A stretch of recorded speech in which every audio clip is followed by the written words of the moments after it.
Those who know me know that I stand against racism. And those who know me also know I'll call you out if you're on the wrong side of truth.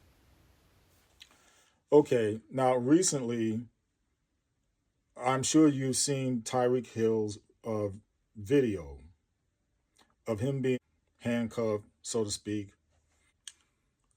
I'm not here to defend Tyreek Hill. What I'm here is for to defend what is right and to go against what is wrong. Sometimes it's not about racism. Sometimes it's about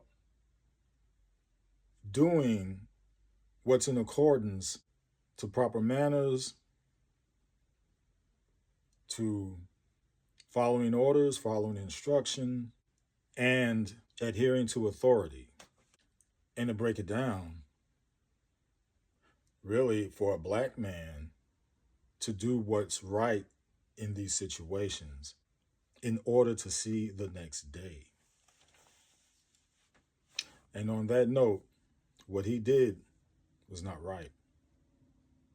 Check it out. Why don't you have your seatbelt on? Don't knock on my window like that, no. Like what? Don't knock on my window like that. Why you have it up? Don't knock on my window like Okay, right there. Why? Why do you have to be that combative right there? In that moment, why? Why do you have to come back at him with, don't knock on my window like that? Come on now. See, you're planting the seeds for what could ever happen, right? You're planting these seeds. Here's the thing. When you get pulled over, why do you have your window still rolled up?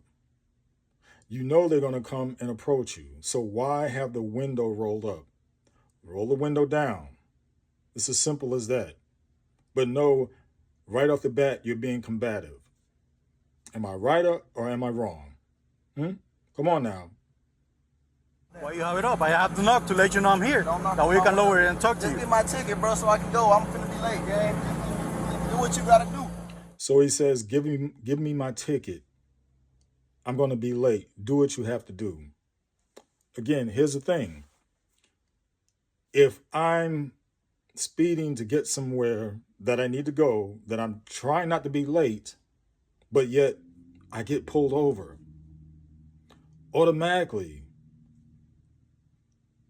you know this is going to take some time, especially if you're being combative. If you're being combative. If you know you're trying to get somewhere, why are you being combative? Say what you got to say, do what you got to do, produce whatever, and then get on out of there. But no, you're trying to be combative, and now you're telling him he's making you late. Come on now, make that make sense. You're telling him he's making you late. You were the one in error. You were the one wrong. But then you're telling him to hurry up. Come on now. Keep it down. Hey! Keep your window down.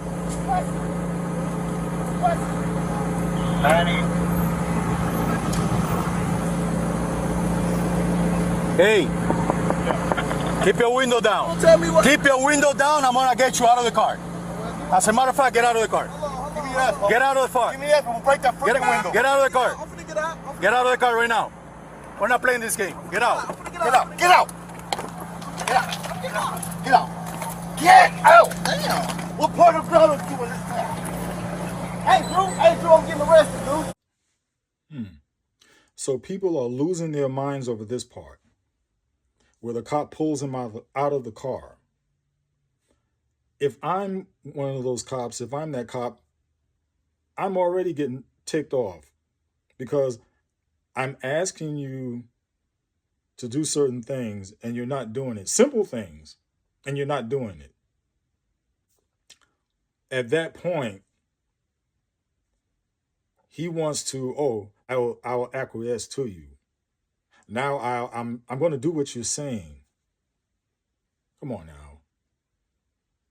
But yet people are losing their minds over this part. What, you didn't see the first scenes of this? That went over your head? So are they being racist? No. No.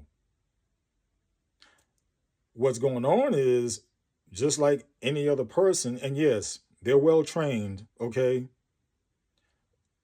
They're well trained, but at the same time, you want to throw smoke, they can do it also. I'm getting arrested. I'm getting arrested, Drew. I'm getting out, bro. God damn, twin.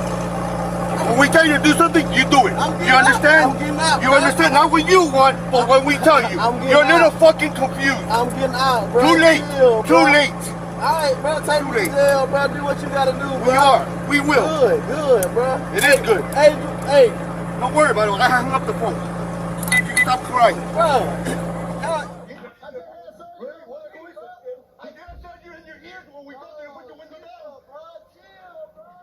By the way, this is Emmanuel Ocho, former NFL player and currently on ESPN.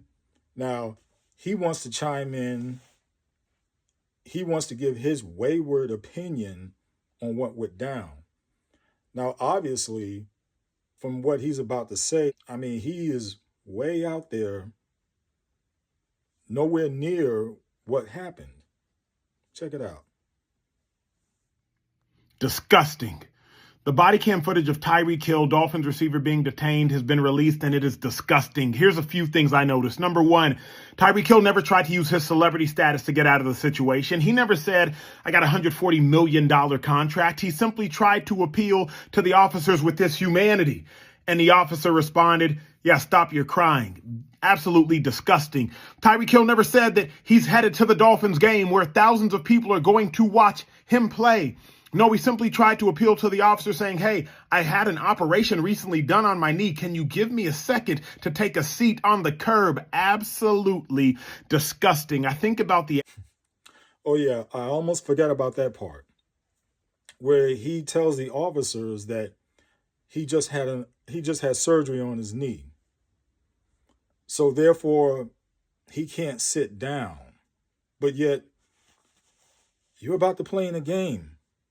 A football game. You're about to play in a game, but now you're giving excuses about sitting. You're about to get hit, tossed up, turned around, destroyed. But now you're saying that you can't sit down because of surgery.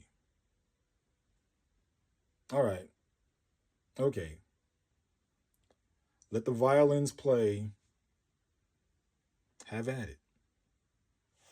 Aspect that power corrupts, and absolute power, it corrupts absolutely.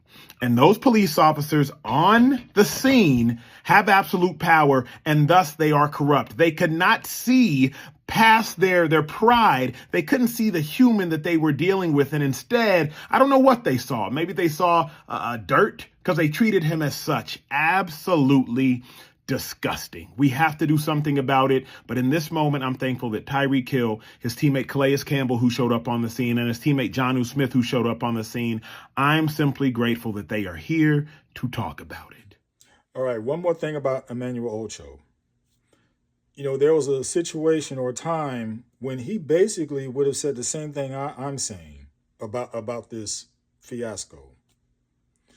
But since he has achieved some fame, as he has achieved or garnered some ESPN money, made him a little richer. Yeah, he played football, but he didn't make the money that he's making now.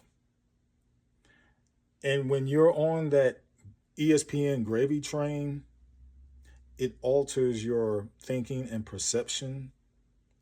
It's altered to the degree that You say what they want you to say.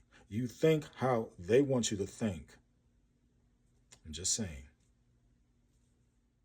Police department has placed one of the officers involved in the incident on administrative duties pending an investigation.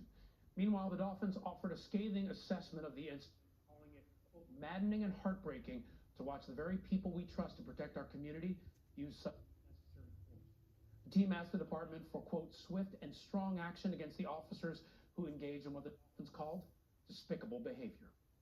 It seems like it escalated so fast. And oftentimes we talk about these situations happening, and the question that I keep asking myself is, why isn't there better de-escalating tactics that these officers can use? Because it can spill over into something deadly, as we've seen before. I don't know. I look at that tape and I think, I wish they both would have handled it differently, to be honest with you. I think that when the officer, he first said to the officer, don't knock on my window, which instantly sets him off. He rolls up the window, which also sets him off, when really they both could have handled it differently. But the officer is supposed to be the professional and should figure out a way to de-escalate the situation. But I look at that tape, I feel very differently from what I heard yesterday compared to what I see today. I think they both should have handled it differently. The window thing is what makes officers think, I don't know what's going on inside that vehicle, I'm concerned. Yeah. Okay, that next to last video was from ESPN, and for some reason the audio went in and out twice. And concerning that video, shame on the Dolphins, and I know that they want to be on the same page with their player, but shame on them. Now, concerning the last video with CBS Morning News, it goes to show when you're in bed, either conservatively or as a liberal, you have to pander to either party once you've committed yourself into being in bed with them. And then you have to act like you're blind to truth. And then you have to play upon the innocence of your so-called party. And that's what's happening here. When it comes to righteousness, you don't play up to either party. You grab hold of the truth and how things should be done. Now, and I'll leave you with this Bible verse concerning situations like this. And also, this does not apply if there is evil intentions which leads to sin or breaking the law of the land. Hebrews 13:17 says this: have confidence in your leaders and submit to their authority, because they keep watch over you as those who must give an account. Do this so that their work will be a joy and not a burden, for that would be of no benefit to you. So renew your mind. Enough said.